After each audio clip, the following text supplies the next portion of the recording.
잠깐만요. 지금 이 영상 보시기 전에 딱 한 가지만 먼저 물어보겠습니다. 지금 내 통장에 있는 돈, 그 돈의 가치가 미국 달러에 의해 결정된다는 거 알고 계십니까?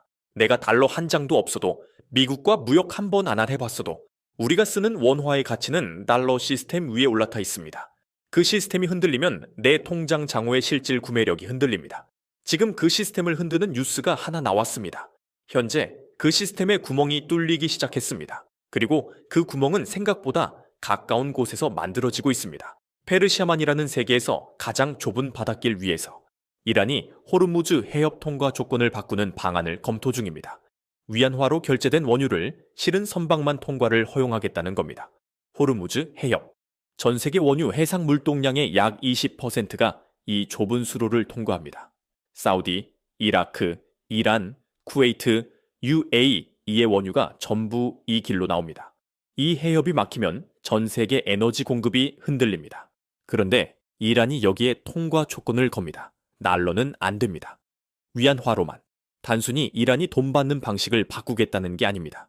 이게 왜 달러 패권을 흔드는 도화선이 될 수 있는지 오늘 설명드리겠습니다. 조금 더 쉽게 설명드리겠습니다. 지금 일본이 한국 상품에 달러로만 거래하자고 조건을 건다고 생각해 보십시오. 한국은 어쩔 수 없이 달러가 필요합니다. 달러를 구하려고 더 열심히 벌어야 합니다. 지금 이란이 전 세계를 향해 하는 게 바로 그겁니다. 석유가 필요하면 위안화를 가져오라는 겁니다. 달러가 기축통화가 된 건 석유 때문이었습니다. 1973년이었습니다. 미국이 사우디아라비아와 조용히 협약을 맺었습니다. 내용은 단순했습니다. 사우디 원유는 오직 달러로만 결제한다. 대신 미국이 사우디 왕가의 안전을 보장한다. 이게 페트로달러 시스템의 시작입니다. 이 구조가 왜 강력했느냐? 석유를 사려면 달러가 필요합니다. 달러를 구하려면 미국 국채를 사야 합니다. 미국 국채를 사면 미국 정부의 돈을 빌려주는 겁니다. 전 세계가 자동으로 미국의 돈을 꿔주는 구조가 만들어진 겁니다. 미국이 달러를 찍어낼수록 전 세계가 그 달러를 받아줍니다. 미국이 적자를 내도 달러가 기축통화이기 때문에 아무 나라도 못합니다. 이게 50년 동안 미국이 세계 경제를 지배해온 방식입니다. 그리고 이 구조의 핵심 통로가 바로 호르무즈 해협입니다. 미국이 이 해협을 지켜주는 대신 원유 결제는 달러로 이루어지는 구조. 군사력과 통화 패권이 맞물려 작동하는 겁니다. 이 구조를 이해하면 왜 미국이 중동에서 손을 빼지 못하는지가 보입니다. 미국 입장에서 중동은 석유 이상입니다. 페트로달러 시스템을 지키는 싸움의 현장입니다. 미 해군이 호르무즈 해협을 순찰하는 이유, 미국이 사우디와 이스라엘을 어떻게든 붙잡아 두려는 이유가 여기 있습니다.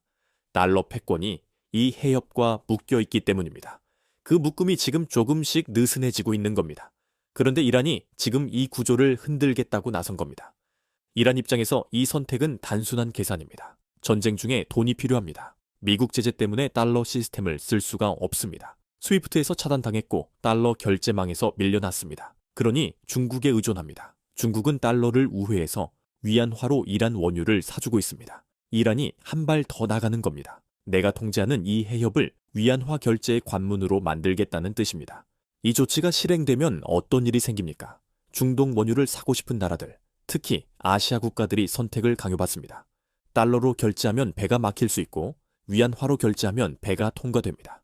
이게 반복되면 원유를 사기 위해 위안화가 필요한 나라들이 생깁니다. 위안화 수요가 늘고 달러 수요가 상대적으로 줄어듭니다. 달러 패권에 균열이 생기기 시작합니다. 그런데 이란 혼자 이걸 결정한 게 아닙니다. 여기서 중국의 그림이 따로 있습니다. 중국은 오래전부터 페트로 위안을 꿈꿔왔습니다. 원유 결제를 위안화로 하는 세상. 그 세상이 오면 달러 중심 금융 질서가 흔들리고 중국이 그 자리를 채울 수 있습니다. 중국은 이미 2018년에 위안화 표시 원유 선물 시장을 열었습니다. 사우디, 러시아, 이란의 위안화 결제를 꾸준히 제한해왔습니다. 러시아는 우크라이나 전쟁 이후 미국 제재를 맞으면서 위안화 결제로 상당 부분 전환했습니다. 사우디도 위안화 결제 가능성을 열어두는 발언을 했습니다. 중국이 이 그림을 얼마나 오래 준비해왔는지 아십니까? 2005년 당시 저우 샤오추안 인민은행 총재가 공식적으로 이런 말을 했습니다. 달러 중심의 기축통화체제는 불안정하다. 새로운 국제통화체제가 필요하다. 지금으로부터 17년 전의 발언입니다. 그 이후 중국은 조용히 준비해왔습니다.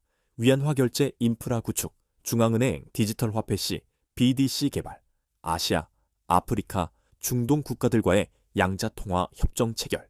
이란의 이번 조치는 중국이 오래 심어온 씨앗 중 하나가 발아하는 순간입니다.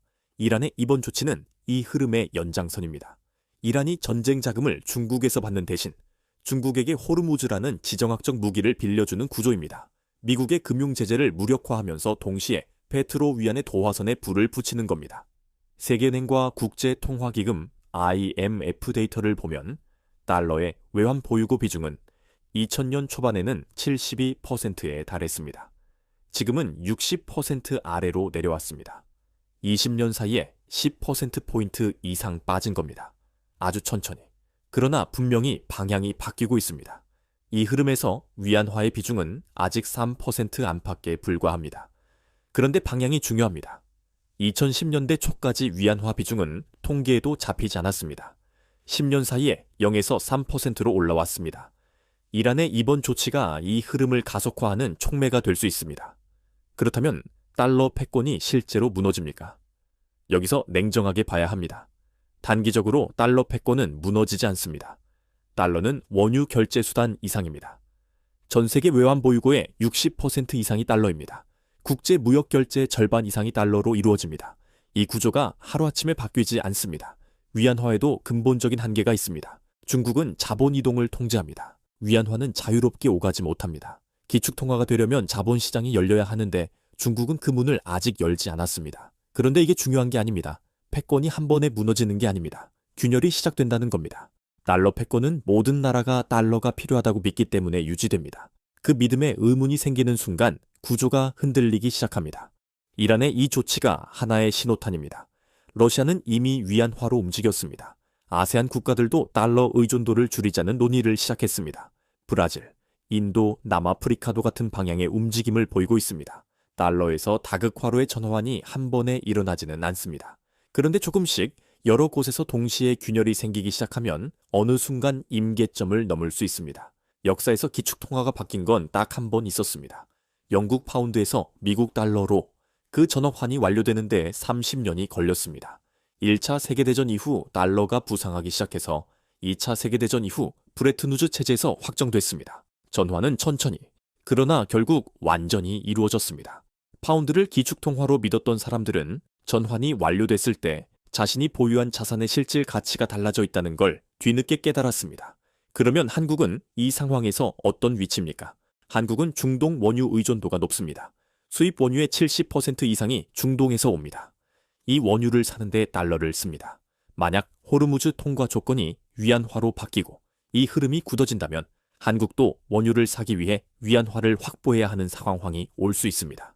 위안화를 확보하려면 중국과의 무역에서 위안화로 받는 비중을 늘려야 합니다. 달러 중심에서 위안화 비중이 늘어나는 쪽으로 무역 구조 자체가 흔들리는 겁니다. 당장 오늘 바뀌는 게 아닙니다. 그러나 지금 이 방향을 모르고 있으면 나중에 훨씬 큰 충격으로 만나게 됩니다. 그러면 이게 지금 내 돈과 어떻게 연결됩니까? 두 가지입니다. 첫째, 유가입니다. 호르무즈에서 통과 마찰이 생기면 원유 공급이 불안정해집니다. 유가가 오르면 한국은 에너지 수입 비용이 늘어납니다. 그 비용이 전기요금, 난방비, 물류비를 타고 소비자 물가로 내려옵니다. 환율이 높은 지금 달러로 사는 원유가 더 비싸지는 이중 충격이 생깁니다. 둘째, 원화와 달러의 관계입니다. 지금 당장은 지정학 불안에 달러 강세가 올 수 있습니다. 그런데 중장기적으로 달러 수요 자체가 줄어드는 시나리오가 현실화되면 원화를 포함한 신흥국 통화는 훨씬 복잡한 변동성을 맞습니다.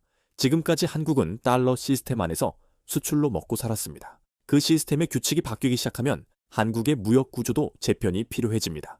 당장 내일 달라지는 게 아닙니다. 그런데 지금 이 방향을 읽고 있는 사람과 모르는 사람은 10년 뒤에 다른 자리에 있습니다. 그러면 지금 당장 내가 해야 할 게 있습니까? 결론부터 말씀드리면 지금 당장 뭔가를 바꿔야 하는 단계는 아닙니다. 이란의 이 조치는 아직 검토 단계이고 실제로 실행되기까지는 넘어야 할 산이 많습니다. 미국의 군사적 대응, 중국과의 협상, 각국의 반응.